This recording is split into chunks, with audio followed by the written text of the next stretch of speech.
Not every episode we do is going to be about music because sometimes I switch it up. And I found the perfect opportunity to do so with one of our greatest Canadian childhood heroes, Mr. Dressup. Rob McCallum is a filmmaker who I recently learned about, who is making a brand new documentary about the show and about the life of Ernie Coombs and Mr. Dressup and what his show meant to a huge, more than one generation of kids.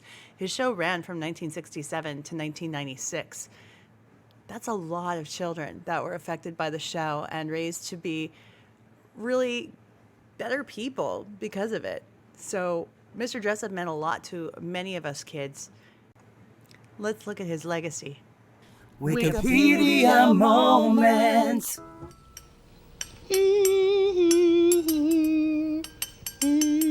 Hi, I'm playing musical glasses. Dum dum dum dum dum dum dum dum dum dum dum. That sounds a bit strange. I don't know. That sounds a bit strange, that one, Finnegan. Yeah, well, I'm going to play a tune in a minute when I get them all right. I don't know. Wish Mr. Dressup would come and help me get these right. The tune doesn't sound too good. Well, how is the glass band coming along? Sounds pretty good. I heard you tinkling away on it. Hi. It sounded better before. Before, it hasn't changed any. Well, I didn't change anything, but Let's listen see. to this one. Doesn't seem quite Sounds right. a little bit out of tune. Let's see. I'll start at the bottom here.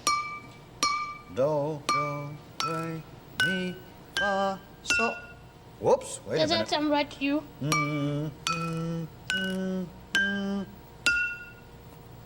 That's not right. That's No, strange. Now, It's not right. let's see. No, that's not right at all, Casey. That's not what it sounded like before. How could it be different? I don't know. Couldn't have changed. Wait a minute. What? Well, look. Remember the low note had the most water in it. Right? Then the higher the notes got, the less water. Yes. Well, look at this. This has got a lot of water in it compared to this one. How could it? It hasn't rained, has it? No. Well, how could it get more water in it? Finnegan, do you know something about this? Hello, Finnegan. What? You took a little drink out of that one, and then you what? Then you filled it up again. Oh, Finnegan. Ah, Well, you filled it up and it got out of That's tune. what happened. Oh, Finnegan, you silly puppy. Mr. Dressup is a Canadian children's television series. It originally ran on the CBC from 1967 to 1996. Mr. Dressup was developed and produced by Daniel McCarthy, who later became the head of children's programming for CBC television as a replacement for Butternut Square, on which Mr. Dressup had been a featured character. The series starred the actor Ernie Coombs as Mr. Dressup. The show aired every weekday morning. Mr. Dressup would lead children through a series of songs, stories, arts, crafts, and imagination games with the help of his puppet friends Casey and Finnegan, a child and a dog who lived in a tree house in Mr. Dressup's backyard. Some critics likened the series to the American series Mr. Rogers' Neighborhood, which started being broadcast a year later in 1968 on the U.S. network PBS and was produced by Coombs' former professional associate, Fred Rogers. Judith Lawrence was the puppeteer who created Casey and Finnegan, along with other occasional puppet visitors such as Alligator Al and Aunt Bird. The set for the show included the inside of Mr. Dressup's house, with scenes shot in the living room, kitchen, and a playroom. This included the tickle trunk, where costumes used in make-believe skits were stored, and a long counter where Casey and Finnegan often appeared. Sometimes the action moved outside to Casey and Finnegan's treehouse. Typically during a segment, Mr. Dressup would get a costume from the tickle trunk, such as one for an animal, policeman, or fireman. Donning the costume, he would play the suggested role. Occasionally, when the tickle trunk would not open, Mr. Dressup sang a song and tickled the lock, hence its name. The trunk appeared to be magic, as it always had the right costumes in the right sizes, neatly folded at the top of the piles of costumes. Occasionally, Mr. Dressup would need to make an accessory for his costume, which would lead to a craft. Mr. Dressup usually drew or made a craft and would sing a song with the puppets. On occasion, Mr. Dressup would also read a book or show a short documentary to the audience. The films were usually silent, and Mr. Dressup would narrate. He often drew pictures on his drawing board to either illustrate a short story or to play a game with one of his visitors. He would frequently encourage children to try the craft at home or to sing along with the songs. In later years, Judith Lawrence chose to retire from the show. Rather than cast a new puppeteer in the roles of Casey and Finnegan, a team of new puppeteers was brought in. They created Chester the Crow, Truffles, Granny, Annie, Alex, and Lorenzo the Raccoon.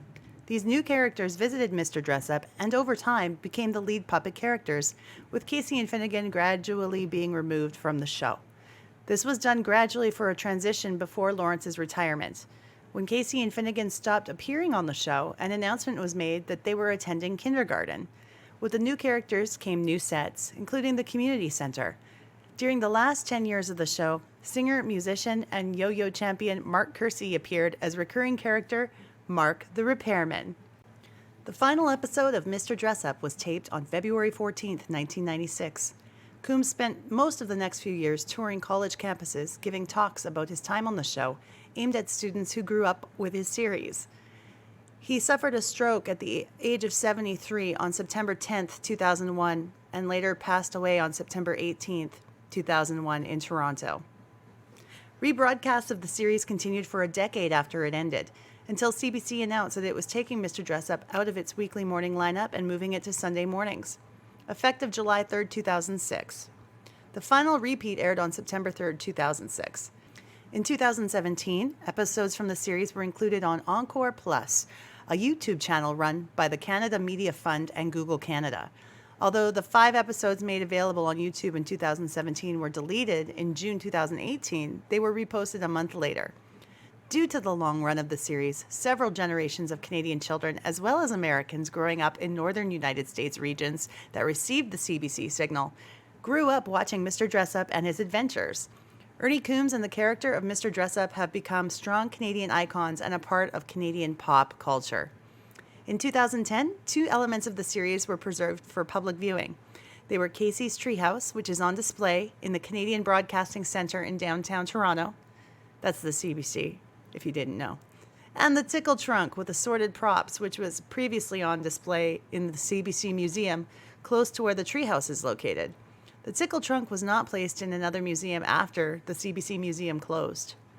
On November 26, 2012, Mr. Dressup, along with Casey and Finnegan, were featured in a Google Doodle on the Canadian Google website as a tribute to Coombs' 85th birthday.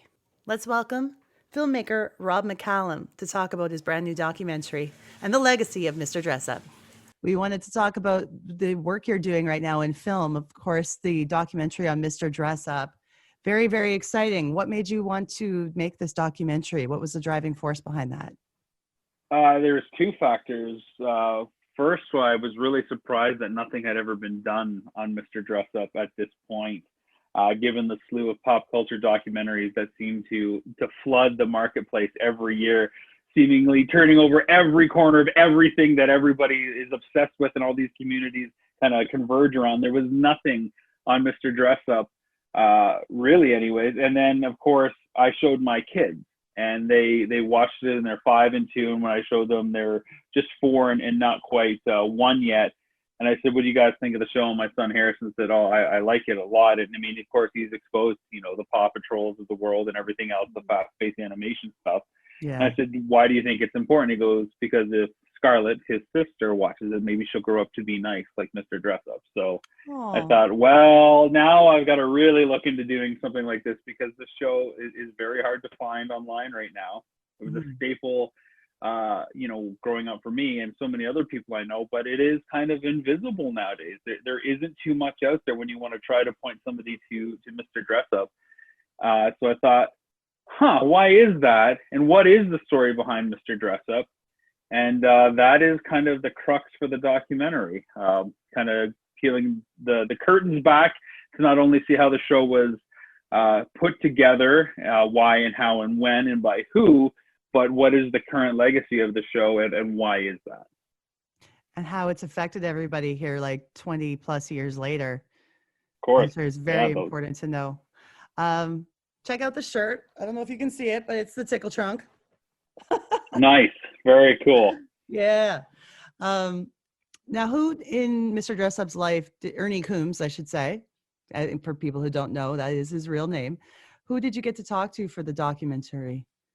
Oh my God, so many people. I think we've interviewed 35 people so far that have been associated with the show. So we talked to his son and daughter, which were really cool, Chris and Kathy. We talked to Judith Lawrence, puppeteer and creator of Casey and Finnegan, and also performer of Aunt Bird and Alligator Al. We talked to Nina Keogh, who's the producer on the documentary as well, and she was puppeteer behind Truffles, but of course she actually worked on Friendly Giant for a bit, Polka Dot Door, and today's special. So like you want to talk about somebody who's a pillar of Canadian children's, TV. Nina is like kind of has her paw prints kind of in all different spots, which is really cool.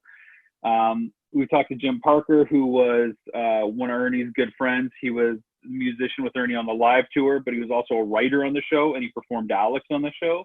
So he's a bit of a triple threat in that he kind of crosses writing, performing, and going on live tour with them. It's just honestly so many people. Denise Dickin, who did costume design for the show. What better person to talk to on Mr. Dressup than the person involved in designing costumes? Oh yeah. Producers of the show, just a lot of cool people. Stu Gilchrist, the creator of Mr. Dressup, who was a producer on Butternut Square and was the one that transitioned it to Dressup, because some people don't know, and we didn't know going into this, that Mr. Dressup was a spin-off show. It wasn't the original thing. It was a spin-off completely, because the Mr. Dressup character, as well as Casey and Finnegan, were those characters on a show called Butternut Square that ran from 64 to 67. And to save budget cuts or to save money so they could do it, they cut the budget of Butternut Square, made Dressup happen with half the space, and 30 years later it ran, and that was that. I got to look up Butternut Square and see if I can find any of that online left anywhere. Probably not, hey? Good luck. If you do, please call me, because there's not a lot out there. We do have some materials now because of all the digging and stuff that we've been doing. But we hope to unearth a lot more the further and harder we dig. So yeah, I had no idea about the spin-off from Butternut Square. And was that a CBC production as well? Yeah, absolutely. And there were multiple people involved in the show. So Mr. Dressup, of course, is the titular human character, and there would often be guests on it, like Susan or Beverly. But for Butternut Square, there was 4 people. There was Sandy, who also started with Mr. Dressup when the show transitioned, but then there was the music man, Don Himes, who did the theme song for Mr. Dressup later on. And then I think Bob was the other individual that was there as well. So it was kind of a 4-pronged attack, and the set was much bigger. It was more of a neighborhood with the butternut tree in the middle and the treehouse. Oh, so wow. That got repurposed to the backyard of Mr. Dressup, of course, but that was a center point, almost like Sesame Street, where you would have all these different houses where everybody else lived, and they would come to the center, the square, the Butternut Square, like Times Square, together to kind of share their stories and act out their imagination plays and whatnot. And that treehouse is absolutely the centerpiece of the show. When you think about the show, it's one of the first things that pops into my head. And was that treehouse there throughout the entire series, even after Casey and Finnegan were gone? There's multiple versions of the treehouse, we should say. So there's the Butternut Square treehouse, which was used for some of the early stuff in Dressup, and then it kind of evolved a little bit. But yeah, the treehouse was there after Casey went to school, and new characters came over to Mr. Dressup. It was in the background, and they didn't use it a lot because of the way the puppets were designed for what we call Dressup 2.0, because we had a whole new cast of characters, which were not hand and puppet characters, but they were hand and rod characters, much similar to like a Muppet design almost, versus a Punch and Judy style. So that treehouse is a very narrow spot. So trying to get in there with a rod and a puppet, let alone 2 puppet characters in there and 2 performers underneath, is very difficult, because of course Judith, doing Casey and Finnegan, she just has to put her hands up there so she can talk.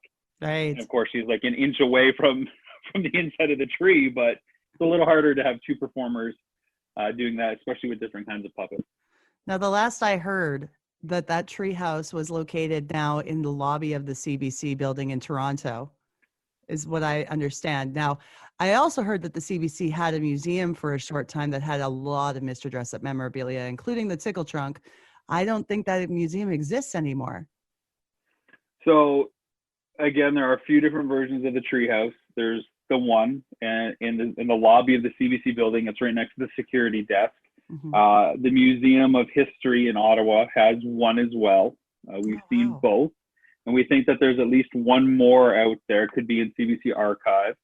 Now, the tickle trunk is a really interesting story. There are multiple versions of the tickle trunk. The very first tickle trunk was actually white. So Mr. Dressup started in black and white, and it had the iconic flowers and butterfly type decor on it, and it was white, but then it became red once the show went to color, from what we can tell. But there's various versions of those, and we think that there are as many as 5 tickle trunks out there that are legit. One of them was for the live show, which was built a little bit bigger so that kids could see it on stage from afar. And we know that one's in England with Ernie's son, Chris. We've seen pictures of that and talked to Chris, obviously. And there's a few other ones floating around. There is another one in the space that used to be the CBC Museum, which is now used to do their CBC morning production for kids and whatnot. And it's often in the background. And if you go to visit CBC, you can peer through the glass and see it. But that's not the show one. We can tell for a few different reasons. The dimensions are a little off. That's not the show one. So there are a few other ones out there. So we can tell you that. And I did get to go to the museum that was there. Yeah? I was actually an intern at Royal Canadian Air Force when I was doing my post-grad work at Sheridan. So once a week I would go down to CBC, and the line would form on the main main floor of the building, and we would take people up through the elevator. But while we were waiting for people to show up with their tickets for Air Force, I'd always go into the museum, and they would have the Friendly Giant castle in there. They would have Mr. Dressup's drawing desk plus a bunch of the puppets on display.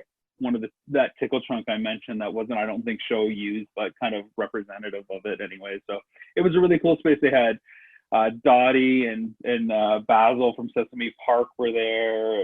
It's really cool. You can find some pictures online and some videos on YouTube of the CBC Museum, and I really wish they would bring it back. Oh my goodness, I would be a thrill to go there.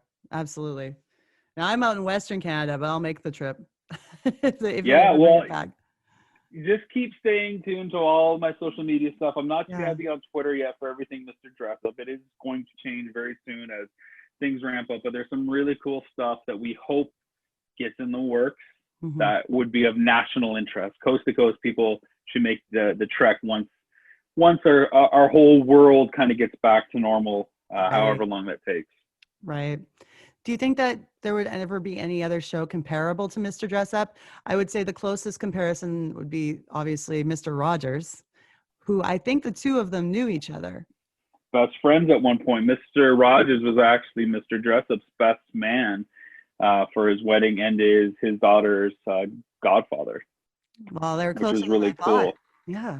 Yeah, and in fact, Ernie knew Fred very well. He was an assistant puppeteer on Fred's show. And so when Fred came up to Toronto to do Mr. Rogers, which is written as one word with the R and Mr. carrying over for Rogers at CBC, Ernie came with them. So imagine that car ride from Pittsburgh, Pennsylvania, as those two guys travel to Toronto.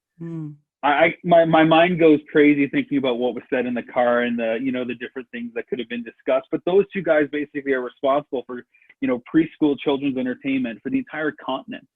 At that point, more than one entire generation knew them.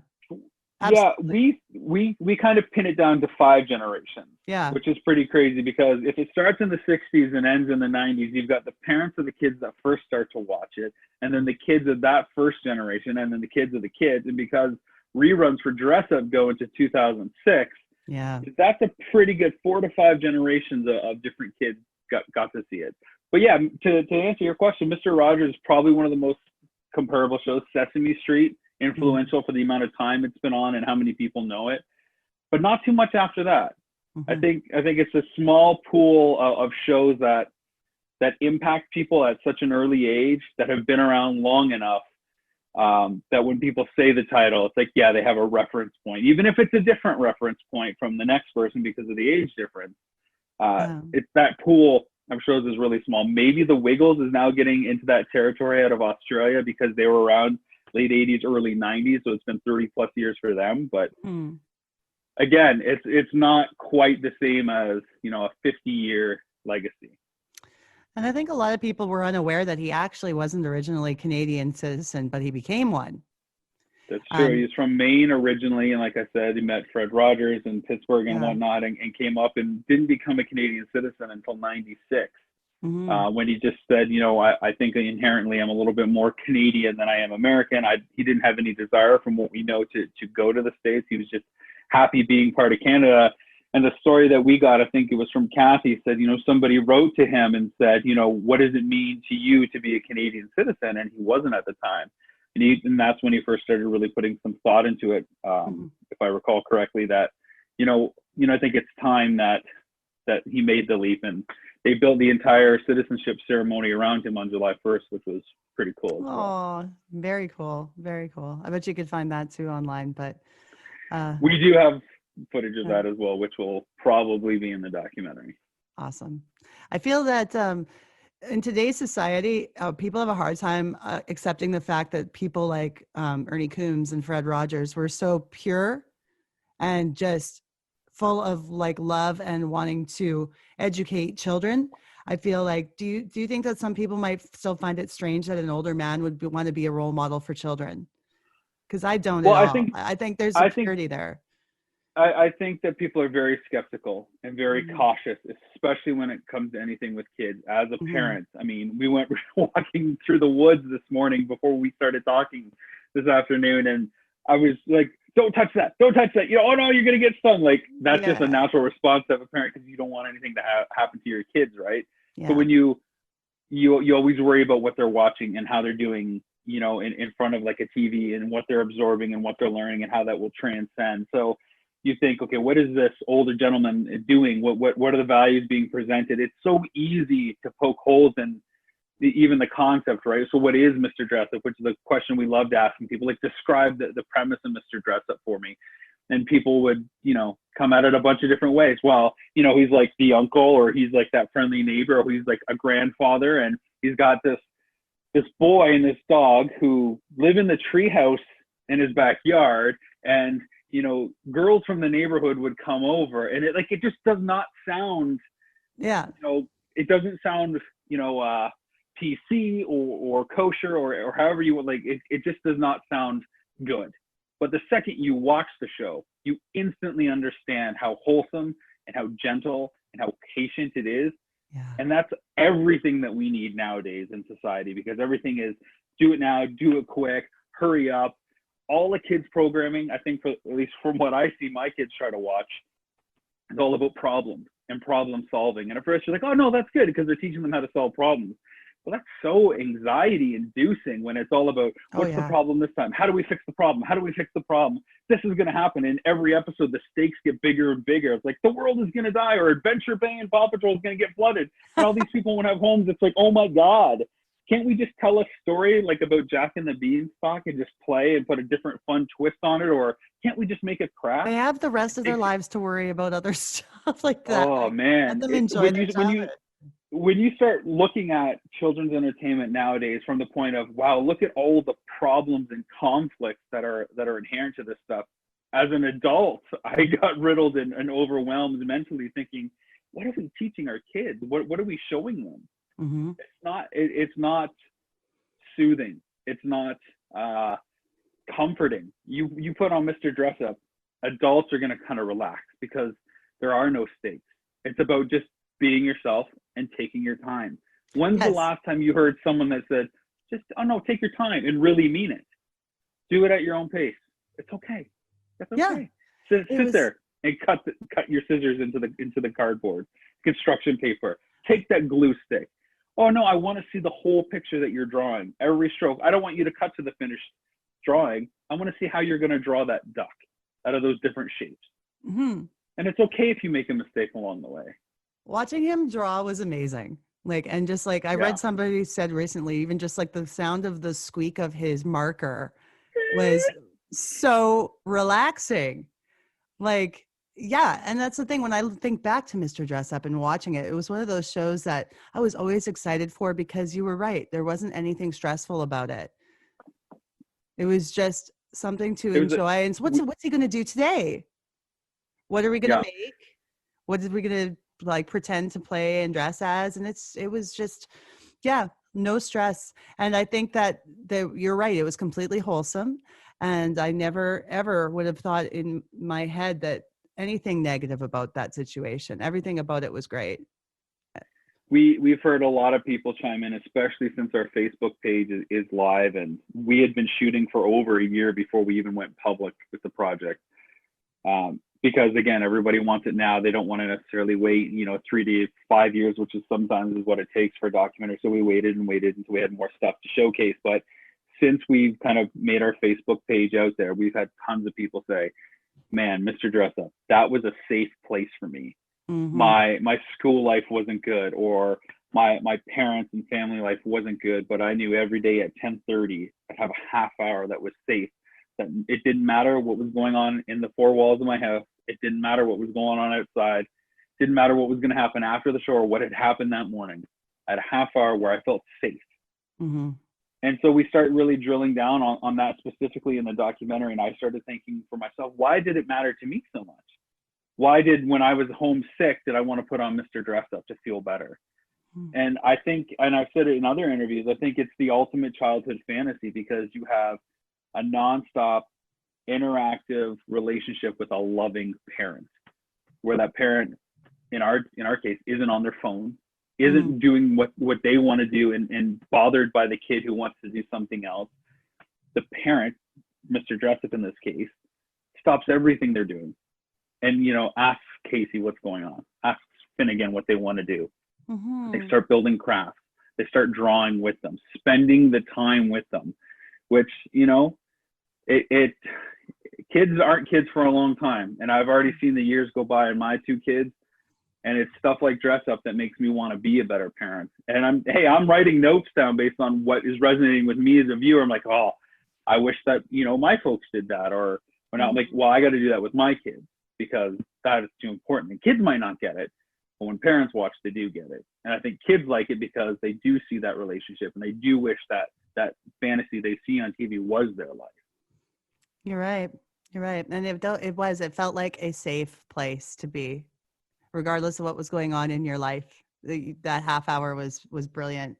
And yeah, he did feel like, to me, he did feel like a friendly neighbor, like the guy next door who makes time for everybody.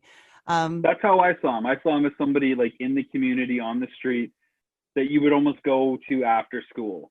Yeah. That it was okay before your parents got home from work. You'd stop by Mr. Dressup's place. Oh, hello, nice to see you again. Which, like how every episode starts. Yeah. Oh, well, today we're not doing too much. Why don't we see what's going on with Casey and Finnegan? See if they're in the backyard. And you would watch him get up from the couch, walk all across the counter, go through the French doors to the backyard. It wasn't, an instant cut. Mm-hmm. You spent time with them, even if that time was just walking from place to place. Yes. Awesome. Yes. Give it to me, Finnegan. Give it to me. Don't pull it like that. You'll hurt it. You'll get all the stuffing out of it or something. I want that cow. I have to have the cow, Finnegan. Give it to me. Finnegan, don't be so naughty. You're being bad. I want that cow. Here, give it to me. Give it to me. Give it to me, Finnegan. Get out of there. Give me the cow. Finnegan, I just want the cow for a little while. See, what's all this noise about? Here, what's happening? Finnegan, Casey, what's going on? He won't give me the cow. What do you need the cow for? For the story. What story is it? For Jack and the Beanstalk. Oh, well, that's right, there is a Hey, cow. give me the in cow, that. Finnegan. What- Give it to me. Ah, good, I got it. Oh, now, wait a minute. Wait. Casey, that's not the way to behave. Well, he Let's won't put play. the cow just between you. Now, Finnegan, did you want to play Jack and the Beanstalk, too? Well, you have to use the cow for that. So what's the argument about that? Well, he wants to play Jack and the Beanstalk, but he doesn't want to be what I want him to be. I want him to be the giant. And if come I on. don't let him be the giant, not be the giant, then he Easy won't let now, me have the cow. Finnegan, give me back that cow. Finnegan. Well, I Get think if all you're going to wet. play, you can decide which parts you want to play as long as they're both not the same part. Well, if he's not the giant, then what am I going to do? I have to have one, and I'm going to be Jack. Well, I suppose I could be the giant. I thought you were busy. Well, I was busy, but I'm not busy anymore. Oh. I don't have to read the newspaper. Huh? So I could be the giant. Mm-hmm. You could be Jack. Mm-hmm. And if Finnegan wants to be the other person, Jack's friend. Do you want to do that, Finnegan? Well, Well, and you there can you are. carry the cow, okay? Well, see, everything came out all right. I know, but it took a long time. Well, if you don't go pushing and pulling and arguing loudly, then you can listen to yes, each other did and you hear decide that, what you want to Finnegan? do. If you don't go pushing and pulling and arguing, Oh. see, it wouldn't have happened. Just look what down. Put the cow on her feet. Okay, we're going to do it Come on, you properly. two. Yes, please try to do it properly. We will. After these messages, we'll be right back. Analog Brewing, winner of 3 awards at the 2020 Alberta Beer Awards, is a proud sponsor of the Dope Nostalgia podcast. Analog Brewing is now offering delivery within the city of Edmonton with no delivery fee on orders over $40. Go to analogbrewing.ca/shop. That's www.analogbrewing.ca/shop and place your order today. When placing an order, you could also pay it forward and take part in their Nurse a Pint program and prepay for a pint for a nurse. Mention this podcast in the order comments so they know we sent you. Analog Brewing, taking beer to the next level. What are you doing weekday mornings? You can come and play with us. That's right. Each day we have interesting stories to read and lots of costumes to dress up in. We make things that are fun to play with. We think up stories and act them out. And we have visits from unusual animals. So come visit us each weekday morning on CBC television with Casey and Finnegan and me. Mr. Dressup. I'll start looking through some dressing up clothes now. They're all right over here in my tickle trunk. My tickle trunk. My tickle trunk. My tickle trunk so grand.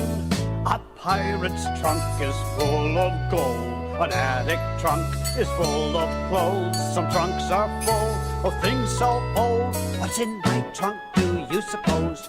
My tickle trunk. Tickle, tickle, tickle trunk. My tickle trunk. Tickle, tickle, tickle trunk. My tickle trunk. Tickle, tickle, tickle trunk. My tickle trunk so grand. It's full of things to tickle your ribs and tickle your heart and tickle your fancy to make you laugh and make you sing and make your feet feel dancy. My tickle trunk. Tickle, tickle, tickle trunk. My tickle trunk. Tickle, tickle, tickle trunk. My tickle trunk. Tickle, tickle, tickle trunk. My tickle trunk so grand. My tickle trunk so grand. And now I'll open it up and see what I've got for us to dress up in. Now, I do remember him singing on the show. So there were songs quite a bit. Do you remember any of him songs being like recurrent songs that were?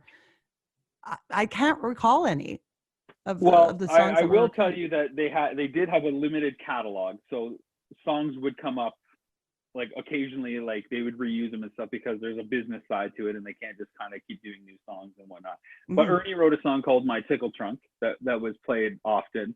And when they would do the script reads, I know when that would call for it in the script, he'd look to the writer and said, "Here's a 20 for you," because he would get a residual from it as writing the music for it. So that was always a fun joke when he got to sing his own song, because he'd get a music residual. They couldn't do it every episode or anything like that, of course. But there was, a book of songs that they would draw upon. So if you were to watch 100 episodes, you would definitely hear it. Some of the same songs. Sometimes the lyrics might change, but it would be the same melody. But yeah, there would be some recurring tracks, but not like, a theme song that would come up or a certain song for a certain activity by any stretch. Right. The theme song was completely instrumental, but it still sticks in my head to this day. It's the happiest piece of music I've ever heard in my life. It is. It's beautiful piano piece. It's great. Now, like you mentioned before, there was 1.0 and 2.0, and that crossing line was when Casey went to school. Yeah. Now, I remember being devastated by Casey and Finnegan leaving the show, even though I was getting to the point where I was getting a little too old now and moving on to other things at that time. Still, the thought that they weren't there was upsetting to me. Now, how did you feel about when they left? And like, I don't know I'm 41 years old, so I'm not sure what your age range is if you would have been watching it around the same time that happened. Yeah, we're pretty close. I'm almost 39, so there isn't that Mhm. much difference between us. And I remember thinking, oh, where's Casey and Finnegan? You know, like, because you watch any show, whether it's, you know, He-Man and She-Ra, Transformers, Fred Penner, or Mr. Dressup, and you're used to the same things kind of happening. And all of a sudden, this was a big switch. Yeah. Now, doing research for the documentary, there were a handful of crossover episodes where Casey and Finnegan were there with some of the other characters like Truffles and Granny and whatnot, which are really hard to find. We've got some, thankfully, which are cool to showcase. But it felt like watching and growing up, like, oh, this is so strange that these new people are here. I don't know why. Maybe it's just because we're so used to the other setup that was the case. I remember kind of being disappointed that Casey and Finnegan weren't there. Nothing against the new characters, but I just felt like, oh, okay. I mean, I got into it after a while, even as a 13 and 14-year-old when I'd be able to catch it, because it was the same stuff. It was still drawing. It was still arts and crafts. It was still make-believe and storytelling and singing, which are the things that I love. And it was still Mr. Dressup.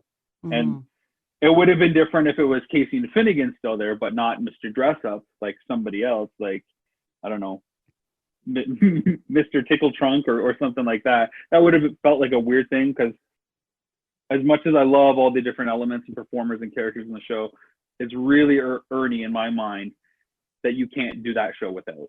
Yes. You take him out of it, it doesn't work. Absolutely. And yeah, I think he did a great job of introducing the new characters to the children. Like you said, the crossover episodes probably helped a lot. Now, the thing that I never realized until adulthood was that Casey was a unisex puppet. Yeah, I mean, this is one of those, is he or she a unisex puppet or not? I know Judith, the creator, is always, you know, when she is asked, you know, is Casey a boy and a girl, she always says, well, what do you think? And if they say boy, she goes, okay, sure. And if they say girl, she says, okay, sure. So she doesn't really come out in defense. I know a lot of the time in the show, in the episodes, they refer to Casey as he. There are books and stuff that refer to Casey as a boy as well. Yeah. I don't think it really matters in a big case. I think it matters because you get to decide what that character is. If you want that character to be a girl, it doesn't change anything. If it makes you feel better and more safe and more comfortable and speaks to you, perfect. You know, I think that's what matters most. In the same way that I think that Finnegan says so much and creates so much mischief and trouble without ever actually saying a word. But he is certainly a character. You can pick up on who he is and what he's trying to do, but he never speaks, but he moves his mouth. And of course, Casey doesn't have a mouth that moves, but he's the one, or she's the one, that does all the talking. Right. I always thought Casey was a boy. Absolutely. Like that's always what was in my head. But I think it was because of his hair being short, and I don't know. I always just thought of the stigma of, you know, a boy and his dog. That's just kind of like a classic pairing. You know, it's Charlie Brown and Snoopy. It's just kind of the pairing that goes together. Absolutely. But I think it's cool that, you know, little girls especially thought Casey was a girl, and that spoke to them. And I say, sure, why not? It doesn't have to be one or the other. That's the nice thing. It's gentle. You can do whatever you want, and nobody's feelings are ever going to get hurt. Was it hard to get a hold of Judith Lawrence? From what I understand, she's out in the West Coast Islands there. Yeah, she was difficult to get a hold of. We had to go through a couple of gatekeepers, understandably. Yes. Because we're not the first people to try to do a documentary. We're just the people that have gotten the furthest and started it with the most credibility, I suppose, where we've got a little bit of a track record. And it took a little while to get to her, and there were several phone calls back and forth, and there were a bunch of different plans made until finally a few things fell through, and we just said, okay, we're coming to see you, Judith. Here's when we're going to be there, and we're going to cross our fingers. And, you know, anybody that doesn't know Western Canada, and I'd never been out to Western Canada. I've been to BC once for another documentary shoot, but it was like just on the other side of the American border, like 20 minutes in. There's a lot of islands in Western Canada. Oh, And yeah. there's a lot of ferries you got to take. So to get to Judith, we had to take 3 ferries. For us to get to her, we flew from Detroit to Seattle because we didn't want to have to take a bunch of different planes through Canada. Then we drove from Seattle to Vancouver. Mm-hmm. And we didn't get into Vancouver until 2 a.m. And then we got up at 6 to get the first ferry to go to Victoria. And then we had to take another ferry and then another ferry to get to her. So by the time we got there, we only had like a 2-hour window to interview her, which is probably, I think, one of the most significant interviews for the documentary. But we got her in the can, and she was very lovely, you know, sharp as a tack. And just blown away. She's kind of a hero of mine because of who she is, what her personal story is, what she's gone through. And what she's kind of represented to all of Canada. And she's, you know, humble as can be. She knows that people love these characters because she jokes, you know, adults always cry when these 2 characters come out. And she brought out Casey and Finnegan for us. And Jordan and myself were just instantly little boys on the floor with our grilled cheese sandwiches and tomato soup. Again, just like watching Casey and Finnegan. She's right there doing the voice and everything. But oh, my goodness. And of course, you know, when she's about to put the puppets away, I'm like, hang on, I had to pet Finnegan. And like, it's just her hand in the puppet, but it's not because it's Finnegan and there's a soul in there, you know? I'm even getting teary eyed just thinking about it. I'm getting goosebumps because those characters were a foot away from us and we got to hug them. Yeah. Imagine getting to hug those people that are part of your childhood. You instantly feel like a child again. And again, that show, that safe space we talked about, you instantly feel safe again. Wow. And that everything's all right in the world. And I know for that day and days after, for me, it didn't matter what happened around us because we had that safe point again that kind of just, you know, completely cover us like a warm comforter on the couch, you know, and it's very cool. It was very cool. And the same thing was when we filmed with Fred Penner to talk to him about what it was like, you know, what Ernie's legacy was and that show's legacy. It was just, again, like, wow, this guy was a huge part of my childhood as well. And just to hear him talk and speak about, you know, the importance of children and how we should work with them and not teach at them and speak at them, but how we should listen to them and grow with them and let them teach us things. Yes. Again, just kind of like Canadian royalty, if you ask me. Oh, absolutely. I mean, those phrases, even the phrase tickle trunk, just saying that, people still use that in their vocabulary. If they're describing certain things, they could say, "Oh, I got a tickle trunk full of stuff." You know, people say that. Yeah. Where do you keep your Halloween costumes? Well, in the tickle trunk, of course. Right. It's just colloquial. It's part of common phrase. It's like, you know, I'm going to have a Coke or, you know, pass me a Kleenex. What is that trunk? It's my tickle trunk. Well, you must be Canadian. Well, yes, I am, eh? Was Mr. Dressup available in other countries or was it exclusively Canadian? Well, the cool thing with Facebook is we're getting a lot of stories out of the U.S. now, a lot of border towns that grew up on it too. And they're like, oh my God, there's a documentary on this, because to them, they would get like CBC. And sometimes it'd only be for certain parts of the day because of the way the weather would affect their broadcast signal in Port Huron or in Maine or in Vermont, but they would get it. And they found it on Facebook and they've been reaching out to us. And I mean, I would love to hear what they think specifically in the documentary about what Mr. Dressup is to them, since obviously they're from America, and America is a very different place than Canada. Having lived on both sides of the border, as much as we are similar, very different cultures, very different values. And so it really interests me as a Canadian filmmaker to talk to Americans who grew up digesting Mr. Dressup and see how that may have impacted them and what other shows they watched alongside as a result. There are certain things that I've been looking at recently before I was preparing to talk to you. And I saw an image of Ernie looking up at the wall at that owl portrait. And it automatically came back to me. Wise old owl. It came back to me. I had forgotten all about this owl portrait. There's other characters too, like Alligator Al. Yeah. So Wise Old Owl was voiced by Ernie. So they would do a close-up on the character. They would have somebody behind move the eyes back and forth. And he'd always do this rhyming phrase, to-wit, to-wee, to-wit, to-who. Yes. I wonder about you, you know? Maybe some up here are some little specks. A lot of owls are speckled. Oh, I there put you the are. worms in the ground. Are they happy to get back in the ground now? Yes, I could hear them laughing. Could you? No, I couldn't. That's a joke. I've never heard an owl laugh. I'm just An about owl? finished. An owl? I was thinking of owls because this is going to be an owl. Oh. Who do you like that? I mean, how do you like that? I like it. Is that for me? It's for you. That's your owl costume. Didn't take very that's long to great. make because I had it all cut out. Remember, I was going to make a scarecrow face for you? Yeah? Well, Oh, an now it's owl gonna be face an is owl very nice. Woof, woof, woof. Hope I can wear it. Can you think it'll So, fit? let's try it on.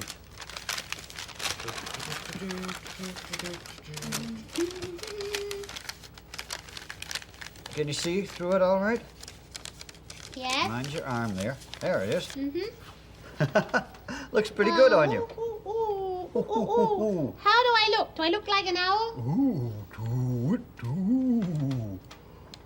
Ooh, I think Owl's waking up. I mean, our wise owl is waking up. Uh-oh, wise old owl, look at me. Ooh, Hee do it, do. You look like an owl. Indeed, you do. I think you're lucky to be an owl because you get to stay up all night, don't you? Do it, do it, do. That's certainly right. I always do. Yes. Yeah, you've just brought it all back. I know. That's great. You just had It that was- moment where instantly you remembered it all. I love yeah, that. yeah. And it's funny, like those shifty eyes, that reminded me Yeah. of, did you ever go to Bullwinkle's as a child? Did you have Bullwinkle's? No, Or- I don't they know were- what that is. Bullwinkle's was like a restaurant for kids, very much like a Chuck E. Cheese, but it had more of a dark and sinister feel when you went into it. Oh, okay. Sure, why Yeah. not? It was great. Like they had all the characters on stage in animatronics, just kind of playing guitar, moving back and forth like this. Very Wow. freaky. Anyways, if you haven't experienced it, we won't worry about it. But the shifty eyes kind of reminded me of that. But yeah. And then so Alligator Al was So also Alligator in that Al was, character. of course, the originator of the Trading Post. He was the entrepreneur there. Again, voiced and performed by Judith. He's kind of snarky and I was really, really quick to the point. Now, welcome to the Trading Post. I'm Alligator Al. Don't drop the box. He's just really kind of in your face. He's kind of he's just kind of hip. He does his own thing. He likes to be part of the community. And Well, come on then.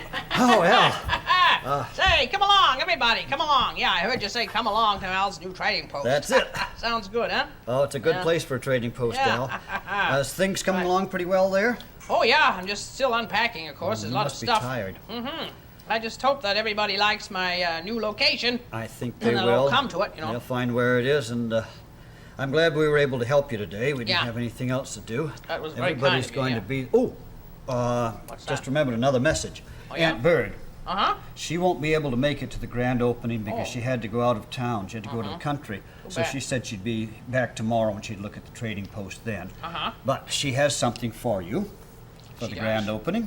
Oh, that's kind of her. She baked a beautiful, beautiful happy opening cake for you. Really? She dropped it by earlier. She dropped it. I hope she didn't drop it far.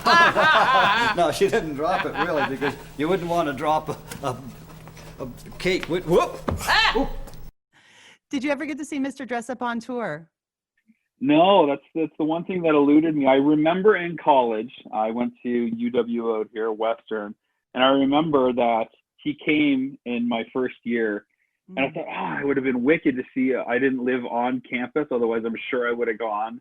But I just remember thinking, that would have been really cool to check out and hear what he had to say. And I knew they were planning to do one the next year, but he had passed away the next year before that kind of stuff happened. And that was one of the first regrets, because I was the guy that always went to concerts without question. And I love going out to events and whatnot. And it was like, I can't really afford it. First year of college and stuff to do. It's regrets, man, big time. But yeah, no, I mean, that's the other thing. People are chiming in. I saw him here. I saw him here. He came to this school gymnasium to do a show in the middle of nowhere. He went to Northwest Territories, Yukon, Newfoundland. He went everywhere in Canada, right? His show played everywhere. Everybody knew him. He had that opportunity.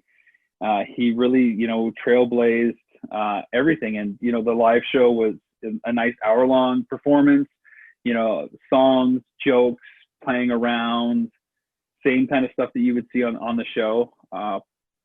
Nothing super sophisticated, but it didn't need to be. It just needed to be just like the show, and everybody just wanted to see him. They just wanted, he's real, he's right there. And kids and parents alike, just in awe He could have just sat there on stage or just stood there, and it would have been enough, because it's Mr. Dressup, man. Yeah. It's so cool in the most gentlest way, in the simplest way. Mm-hmm. I would have. I have regrets not seeing him too. Like totally. I think he passed in 2001. Is that correct? Yeah. Because I think it was Yeah. like the same week as 9/11. Yeah, Or shortly after. he had a stroke and went into a coma on September 10th. And he unfortunately didn't come out of it. So he never knew what happened with 9/11. And a lot of people say, oh, that's a blessing, because we wouldn't want Mr. Dressup to have to deal with the world like that. And I understand that too. And, I've been talking with Chris and Kathy, and other people have been mentioning on the page, what do you think Mr. Dressup would make of this nowadays? What would he tell you to do? How would he tell you to get through this? And the thing that I keep coming back again, because I'm a parent and I look to these people that impacted me for advice, it's make use of what you have around you. What are the resources around you to get through this? And it's funny, because it's kind of how I approach filmmaking. I don't try to have this elaborate production or rope in all these things or try to get special gear that costs, a fortune. I use what I have around me, and I always have, and it's always worked out. It's been right to the point, simple, raw, truthful, and honest. And that's a Mr. Dressup thing. And I'm sure I've learned that kind of subliminally just by having his kind of DNA kind of course through me. Exactly. Do you think there was a relationship between the Friendly Giant and him as well? The two shows seem to coincide together, especially like obviously the time slots they were on the CBC. They were very different shows, though. Yeah, very different. I mean, I know they taped in studios across the hall from one another. And so Nina, when she was working on Friendly Giant, would talk to Judith and Ernie and stuff. And then eventually, of course, they became co-workers, which was really cool. But I think, in the 50s and 60s, there's just that era, that model of children's entertainment where it's an adult host with puppet characters. You see it in Captain Kangaroo. You see it again in Friendly Giant. You see it in Mr. Rogers, Mr. Dressup. It's all part of a certain era where this is how you do a kid's show. You build it around that kind of stretch. Sesame Street, same thing, except for they expand what their puppet cast was. And that first year for Sesame Street, when they did the test shows, they only had one Bert and Ernie segment, and the rest was all just humans, and they didn't interact. And so then they eventually started interacting because they saw kids really responding to Bert and Ernie. And so that kind of grew from there. But it was always, it seemed to be that staple adult figure and then the puppet characters that kind of interacted. So it's just a product of its time, but I think it's still something that works today. I've seen it with my kids. A lot of people say, oh, it's a dated format, it doesn't work. Kids today would never watch it. That's wrong, man. That's 100% wrong, because kids that are 2 to 5, which is that age range, even if you said 2 to 4, because kids grow up maybe a little bit quicker nowadays, every joke is brand new to them. Every craft is brand new to them. Every process is brand new. They're constantly learning. So it doesn't matter, if that show is dated or, from another time. It's dated to you because you've had 30 years of watching television or, whatever it is. Exactly. But for a 2 to 5-year-old, you can put on Mr. Dressup, Fred Penner, Friendly Giant, Polka Dot Door. They buy into the imagination because it works for them, because it's about exploration and storytelling and play. And the most important thing a kid can do is play. Yeah. And I think there's a lot of lacking imagination stuff now. Like, I think a lot of it is kind of just telling you what exactly you're supposed to do with this information, where these shows got you to, what would you do? Like, kind of thing, like makes you use your own imagination. Yeah. Imagination is so key. And I mean, we talked a little bit off air about some of the other work that I've done, and I've done some stuff in video games, specifically like the 8-bit NES era. And I've got a documentary on video game box art. And this is the same kind of thing. The costumes in Mr. Dressup do not completely disguise the character. You can see very well that that's a paper bag on Casey's head who's pretending to be an owl. It's not like a feathered, robe that's on him or anything. And Mr. Dressup's stuff isn't that much better. It's maybe got a few more pieces, but you've got to use your imagination to say, okay, this is the added piece, but this is what they're going for. And here's the performance that drives you through. Just like those, early video games where these are little, squares and blinks and bloops on the screen, but that's supposed to be a knight swinging a sword, conquering this dragon, which is what the box art said. So this game should look like this. I know it looks like this, but this is what we want you to think it looks like. Yeah. So it's invoking and provoking your imagination to be an active participant instead of saying, well, here's exactly what it is. Don't do any work. Just consume this. And that's that. Well, it's showing That's kids why I that think a lot of entertainment doesn't work today. it's showing kids that, oh, you can make this too. Just use your Yep. imagination. You can be whatever you want to be. Also, Yep. like that kind of reminds me of South Park too. When the South Park boys get dressed up for whatever characters they're being when they're doing like superheroes and stuff, all Yeah. their costumes are super like basic. You can tell it's like a bunch of Tin duct tape, foil. tinfoil and duct tape. You know what? The box. I was Osimo for Halloween 2 years ago, and it was so easy to Cool. make because you use cardboard boxes. You throw it together just the way Cartman would. You know, Mm-hmm. but that's off track. But it makes sense in your mind. It makes sense in Yeah. your mind. And that's why I love those cutscenes in South Park where it goes to like those anime sequences where they're all like, super muscles and ripped and they have the awesome spandex show, but then they cut back to like the reality because that's playing as a kid. Yeah, And that's okay. absolutely. Now, do you think there's anything comparable in children's programming today? Because I don't know. You obviously have little children, so you know what's going on Yeah. with the shows, but I have no idea what kids are watching now. There's a couple things I would point out too. I would point out stuff like Blippi, who is a human, character who talks directly to camera, very educationally driven, silly, wears a bow tie and suspenders, like bright blue shirt, orange kind of pants and sneakers. They're almost like mocking the kind of show that would be, but then you see how genuine it is because it goes on long enough.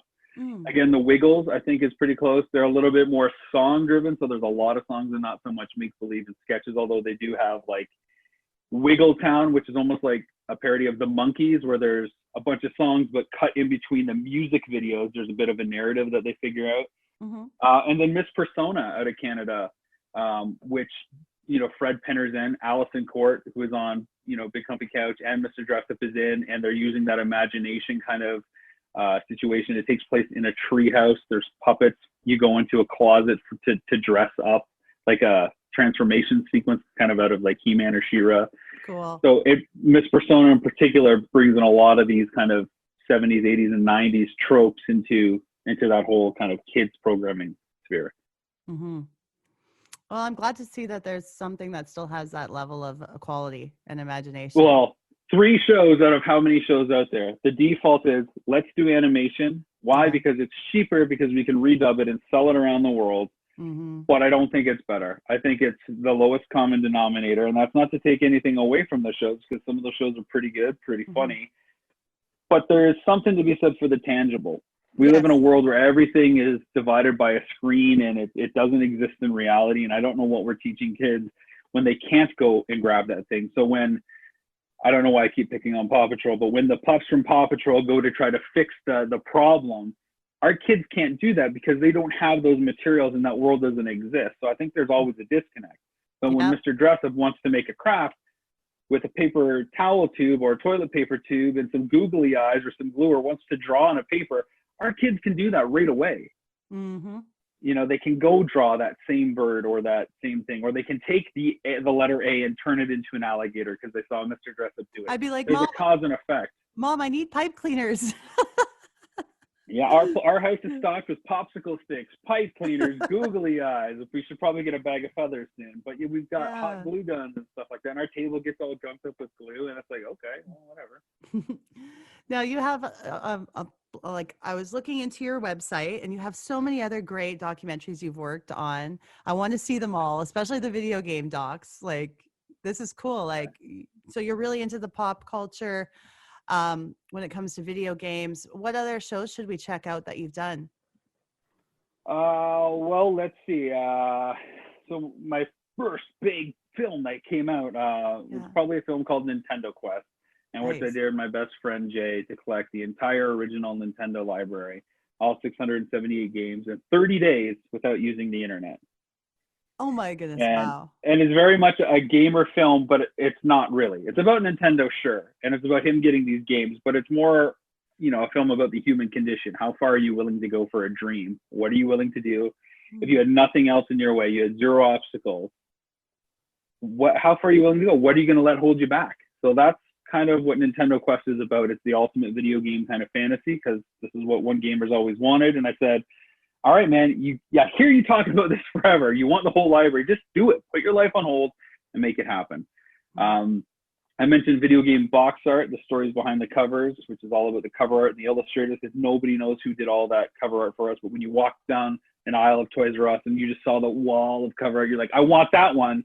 Because of the cover, you had nothing else to go, and there was no internet, there was no review. So that series looks at all those people and some of the Easter eggs and how the industry evolved and the role that box art played. Power of Grayskull is out there, of course, if you're a He-Man and She-Ra fan. And you've got Netflix, check it out.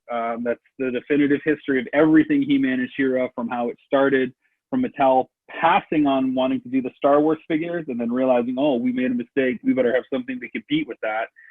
That's kind of the seeds of He-Man and where that started.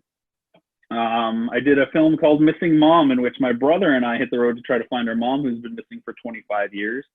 So again, it's another personal journey, you know, how far we're willing to go to try to find the thing that people say would be impossible to find or do, and what's going to get in our way and not get in our way. Yeah. And of course, there's some lightheartedness on the way, because both my brother and I are into pop culture stuff, so that stuff seemingly works its way into it. Mm-hmm. And then, Mr. Dressup is the next one that we're working on, and we're just wrapping Action Figure Adventure, which again features Jay, the guy from Nintendo Quest, but now going to collect action figures on behalf of a charity. So he's putting together the ultimate action figure auction. He's fronting the cash, going around North America to find the coolest pieces, and then auctioning them off, and whatever the difference is from what he put forward to what it goes for, goes to help children in need. So it's Wonderful. Kind of putting real power to the kids that need it the most. Wonderful, wonderful. And so we're still in progress with the Mr. Dressup documentary. What's the timeline looking like for you right now? I know it's tough because of COVID. It's probably set things back a bit, hey?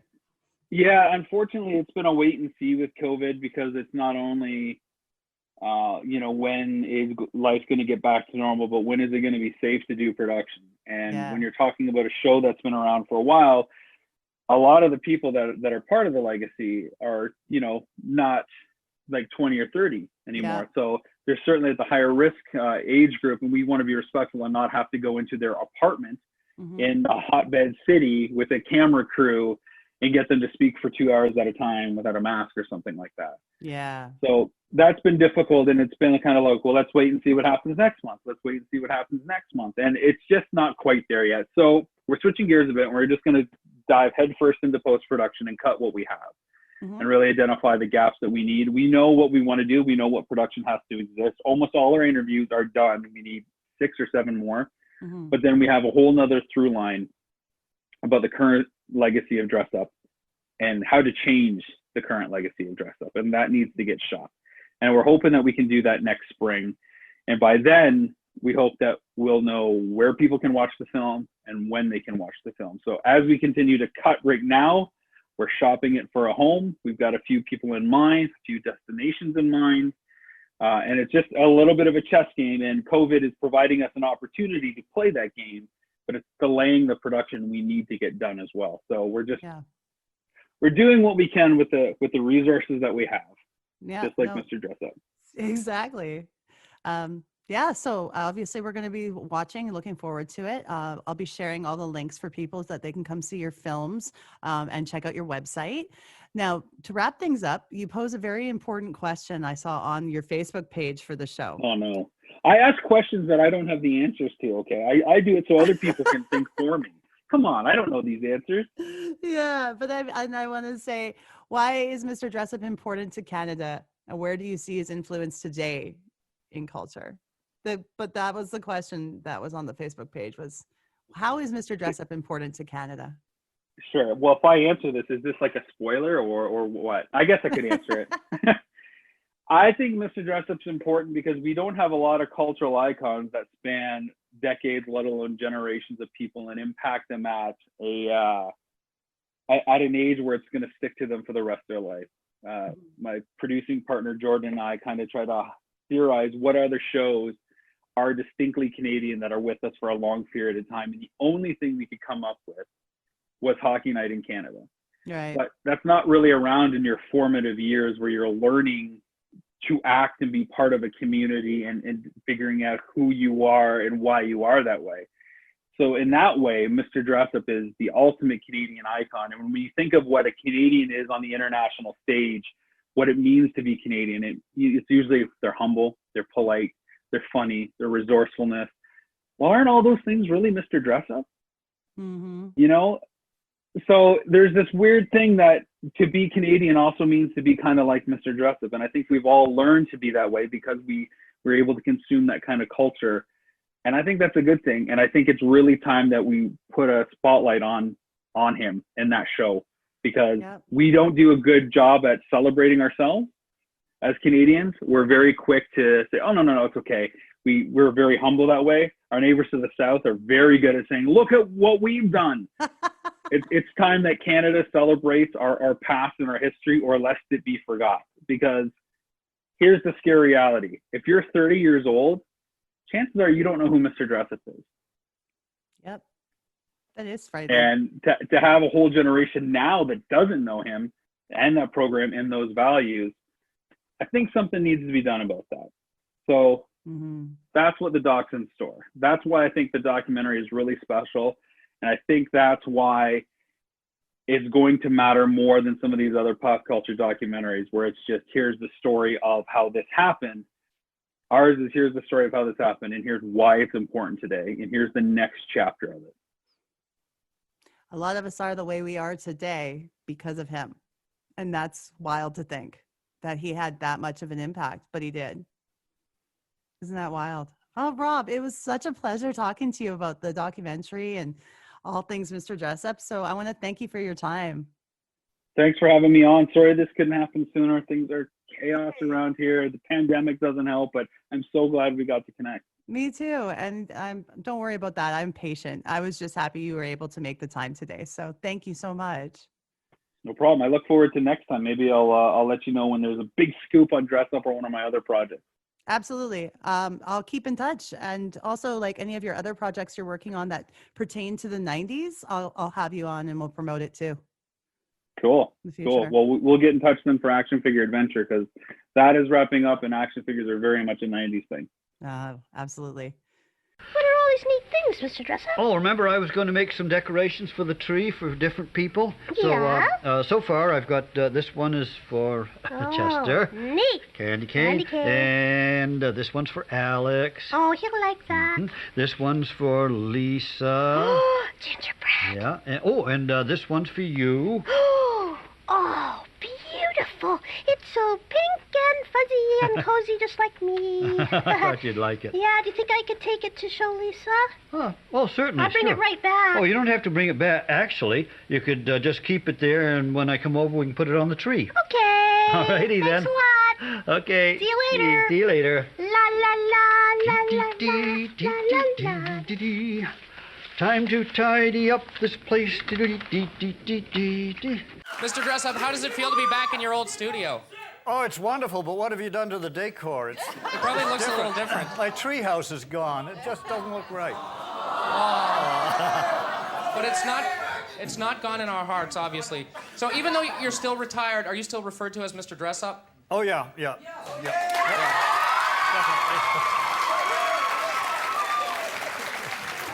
So what have you been up to since you've retired? Oh, I've been very busy. I've been touring, and I've been doing personal appearances and making speeches and keeping busy and restoring my old car and all kinds of stuff. So how has the response been since you retired? When you're speaking in groups, people must love you.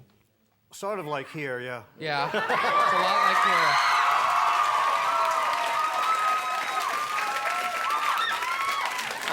I'm going to ask another question that I know is on behalf of the entire audience. What happened to Casey and Finnegan? Well, like all good Canadians, they retired to British Columbia. Good idea. Where they're turning mildewy and moldy out there. You got some of the rain. No, what happened was Judith Lawrence, their excellent puppeteer, retired. And, of course, Casey and Finnegan went with her.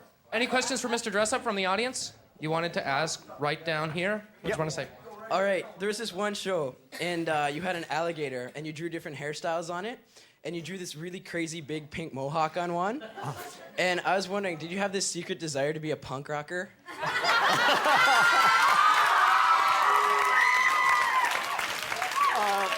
No, No, but the alligator did. Once again, thank you to Rob McCallum for being on the show. It was such a heartwarming conversation to talk about our childhood and our love for Mr. Dressup. You can find out when the documentary will be coming out at Facebook page Mr. Dressup Documentary. And you can also follow what else Rob is doing in his other films at Rob McCallum Films on YouTube. Go follow up. Check it out. Until then, I hope you guys have a great week. And we'll see you next week when my guest will be Roger Ortega. Fascinating pop songwriter, R&B songwriter, singer, did a lot of cool stuff in the 90s, and he's going to come and share some of his experiences and his feelings about the decade with you next week. Take care, everybody. Come again soon. We'll say goodbye now from Casey and Finnegan and Al and me. Mr. Dressup. Bye-bye.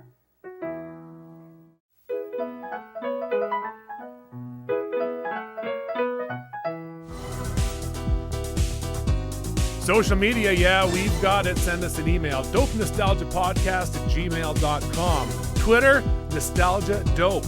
Or on Insta, dope_nostalgia. This podcast is licensed by SOCAN because we believe that artists should be paid for their work.